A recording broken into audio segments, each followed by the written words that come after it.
In this video, I'm going to show you how to get in shape fast. It doesn't matter that you're a complete beginner or you haven't worked out since gym class in high school. And make sure to stick around until the end because I'm going to give you an advanced exercise strategy that's going to blow your mind. These are the exact same tips that I give to all my students, and they've all gone to see some amazing results. So you know it works. Before we get started, don't forget to give this video a like, subscribe to my channel, and hit the bell to get notified every time I post a new video every week. It really helps support my channel. All right, let's get into it.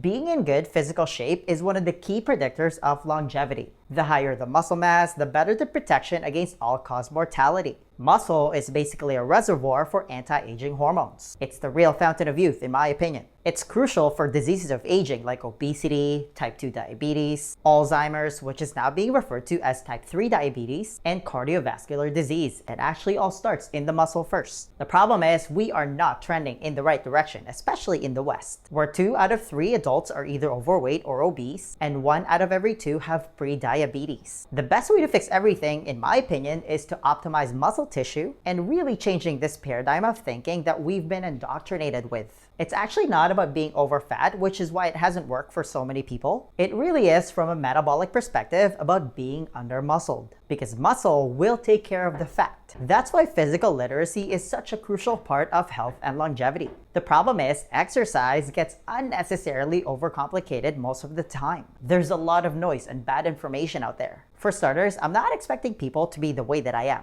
I'm an absolute gym rat. I'm at the gym 7 days a week. Don't get me wrong, I'm not maxing out or doing crazy stuff 7 days a week. I change it up every day, and sometimes I'll literally just go through the motions and just do mobility work. But if you follow me on Instagram, you'll see that I'm always doing something every day. I don't expect anyone to do that, nor am I even telling people to do anything close to that. I literally just ask people to move 5 to 10 minutes every day and just go from there. If you're starting from zero and don't know what to do, the easiest and best way to go about it, in my opinion, is to take a minimalist approach. I'm a big fan of minimalism in general, and it translates brilliantly when it comes to getting in shape. Just get off the couch and move. Go for a walk, break a sweat, get your heart rate up. Walking still gets you to 3 MET.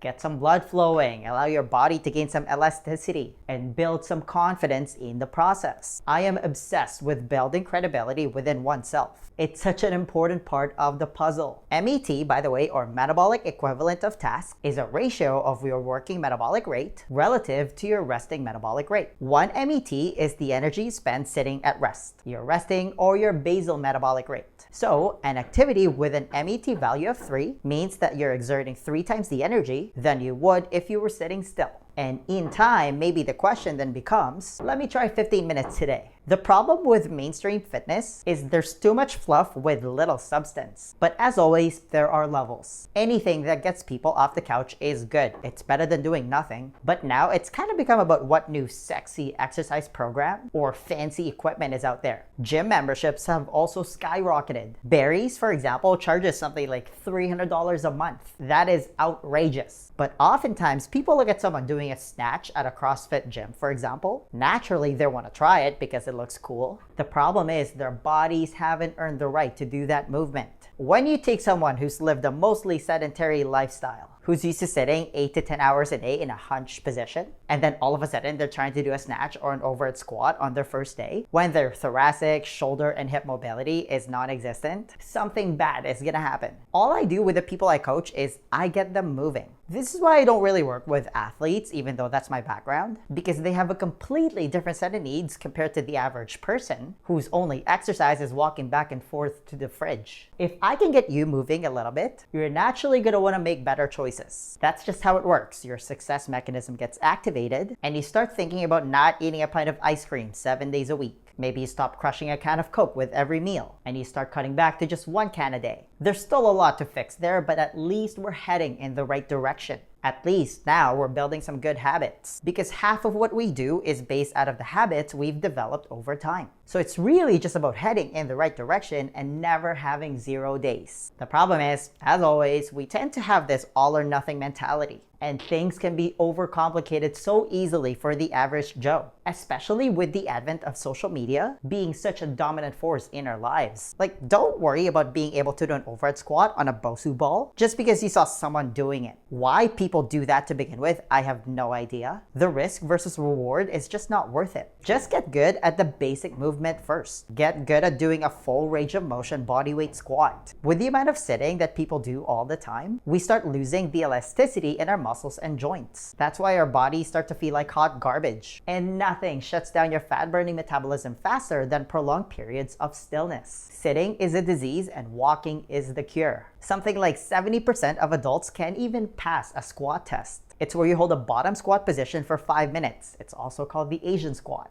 I mean, try it and comment below how you did. When I'm working with someone and it's their first day, am I going to teach them how to do a snatch? Absolutely not. Because again, their bodies haven't earned the right to do that movement. They're just gonna get frustrated or they're gonna get hurt. Olympic weightlifting and CrossFit is my background, by the way, in case you're new to the channel. The goal is to just get your joints moving, open up your shoulders, get your muscles firing again, and just get you to a point where you can move like a normal human being, like when you were a kid. I mean, everyone's different, but if I can get a 40-plus-year-old who's been dealing with chronic shoulder and back pain back to full mobility and moving pain-free again, that is a complete game changer. All of a sudden, they start sleeping better, they have more energy, and they don't have chronic pain anymore. Now we're on to something. We're finally moving the needle. This is why weight loss and getting in shape isn't really about the weight you lose, it's about the life you gain. And as you progress, maybe we can increase the intensity of your squat a little bit. How much? A plate on each side? No. How about an empty barbell? Let's see how your body feels. Let's see if you can maintain good mechanics. If you take that simple approach, you would be shocked by how good you can get your body to feel. A lot of people just take the easy way out and just check out, and it's so easy to do.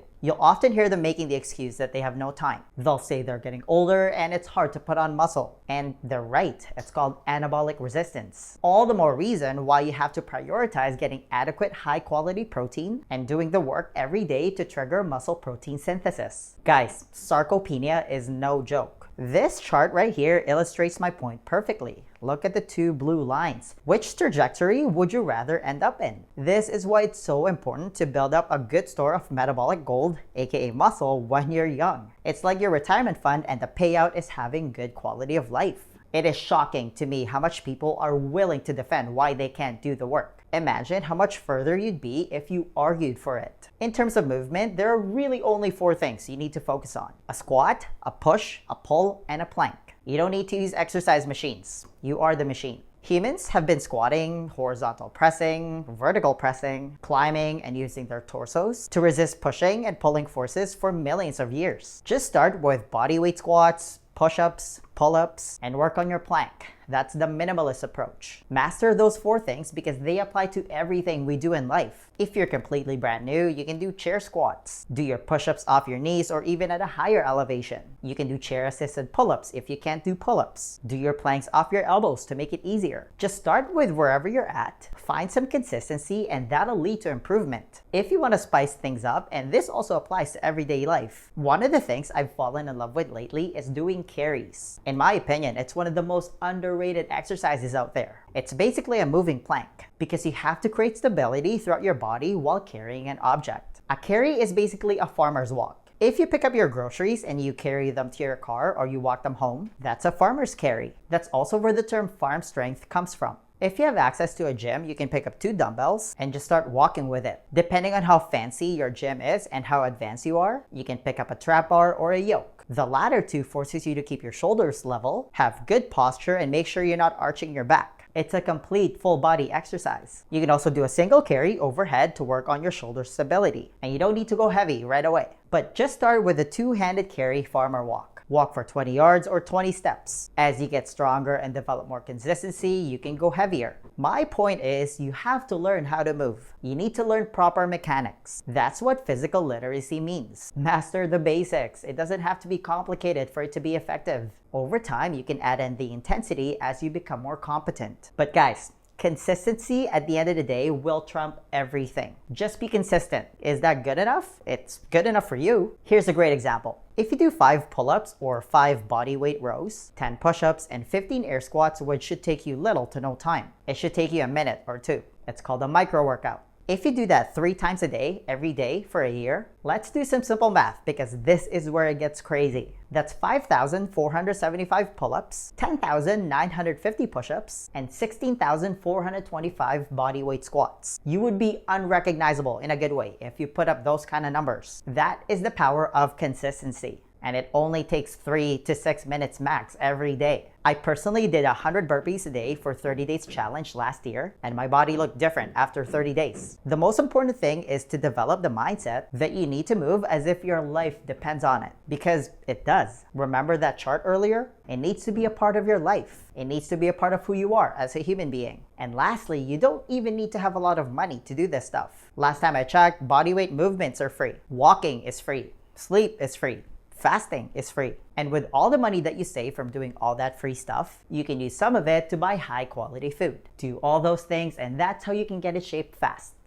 The next question then becomes, how are you actually supposed to eat if you want to lose weight? Because here's the thing, 80% of your body composition is determined by your diet. You can't just freestyle this part. Do you have a proven plan that you can follow? To help you with that, I want to give you a free copy of my Lean Body Blueprint. This is how I was finally able to get rid of all my unwanted body fat without depriving myself of my favorite foods or spending countless hours at the gym. It's a simple 4-step process specifically designed for busy professionals, and it's the exact same blueprint that I teach to all my students, and they've all gone to see some amazing results. If you want to be the next success story, then download your free copy of the Lean Body Blueprint right now. There's going to be a link somewhere at the top here or in the description box. Just click on it, type in your email, and I'll send it to you right away. Hey, give this video a thumbs up if you enjoyed it and share it with your friends. Please subscribe to my channel if you haven't already. I post a new video every week, and feel free to leave a comment below if you have any questions about this video. Alright, I'll see you in the next one. Virtual high five.